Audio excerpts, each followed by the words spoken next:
Hello,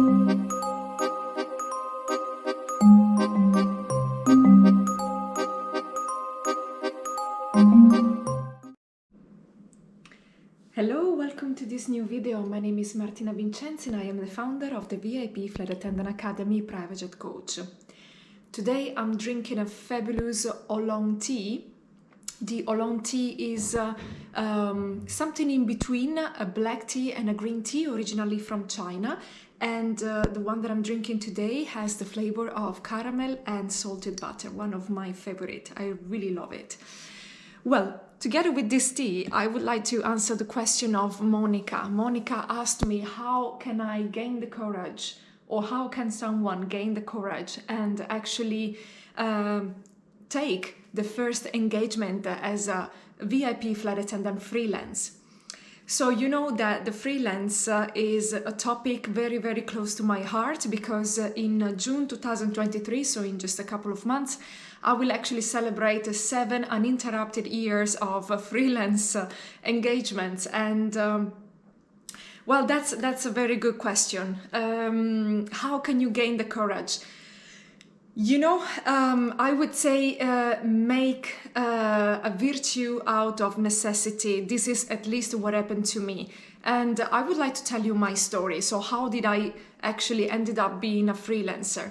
I didn't start like this. I started, you know, having a normal contract of engagement with, back at that time, two different operators, one after the other, obviously.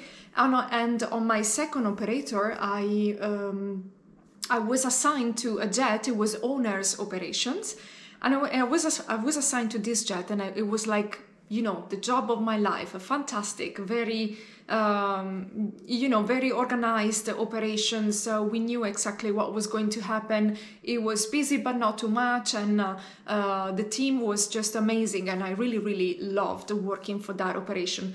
Well, it happened that I flew with the wife of the owner, and then we had this very long flight, and then eventually, when we arrived at destination, I've been called by the chief pilot, and he informed me that sadly, Madame wasn't, you know, she wasn't happy, and she didn't want to see me on board anymore.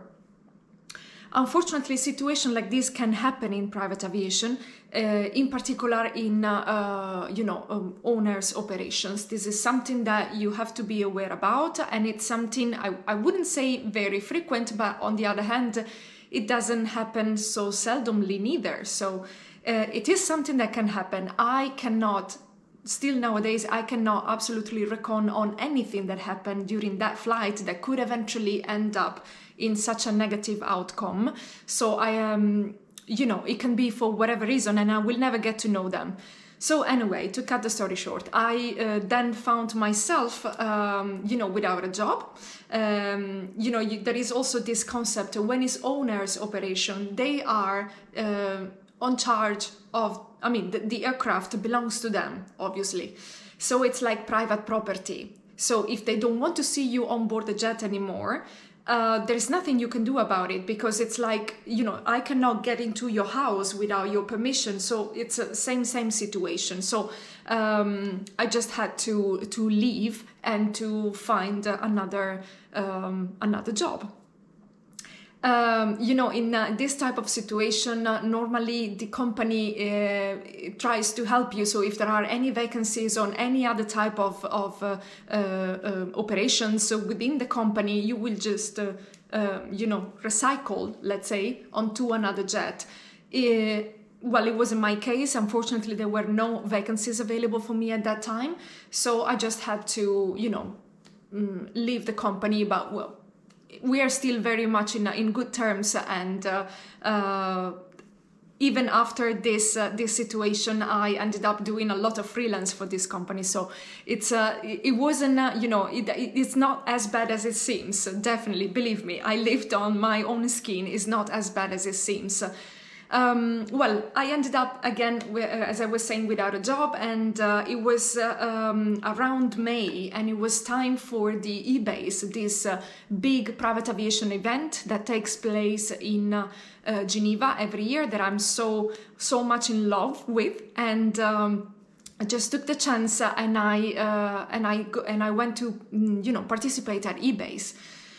And basically I started to sell myself, bringing my CV at that time. Nowadays I would suggest you don't actually go there with your CV, but with a business card, because it makes everything more professional. But yeah, it was, my first attempt, so I had to organize myself in a very short time. I didn't have experience. I'd never been to eBase before. So I just, thought that printing my CV and bringing my CV with me would have been efficient, convenient. So this is what I did. And then eventually it's just about selling yourself, okay? You have to promote yourself. It's getting, it's this thing that promoting somebody, and in particular promoting yourself, is, bringing you in a very uncomfortable situation. You are totally, completely out of your comfort zone. This is true. This is probably the biggest step, the biggest obstacle you have to face. And how to do that? I mean, just I don't actually have a practical suggestion to give it to you. It's just about you, okay? It's just about yourself. Just grab your your braveness, your courage with two hands, and go sell yourself, okay? Do not expect that something happens at nighttime. This is not business aviation. This is not how it works. They need to get to know you, okay? They need to study you first before actually giving you an engagement. So it's not something that can happen in nighttime, You send an email to this operator, and the morning after they just engage you for, 15 days of duty. No, not really. At the beginning it will be, one flight here, one flight there, so probably very short engagements. And then eventually, when your name is gonna get known into the industry, you become trustworthy, you become reliable, you become known, and then therefore you can, you are seeding at this time, and then you can harvest whatever you have seeded. So this is how it works. So you have to be very patient. You have to understand. Yeah, again, in my case, I had no other solution. Either I quit aviation and I do something else, or I trying to find my, I can describe that period of my time like I've been thrown in the water and I've been told, okay, now swim. Now it can be a little bit traumatic this way. So, if you can do that while still having a job, or while having, a sort of an income from another source, that would be very, very good and beneficial for you, for your mental health. Build up, be patient. I know that, telling you to be patient is not something easy to do. I mean, me, myself, I learned to be patient at the age of 38. So, and after several events that happened in my life that eventually shaped me in the form of being a patient person, but definitely wasn't the case before. And I am 38 now, so it's something very recent actually. So just be patient, work on that. Also remember that the feeling that you are not walking fast enough towards your goal doesn't mean that you are not walking towards your goal. So because it's not something, that totally depends on you. So you are presenting yourself to the market as a freelancer, fine, fair enough.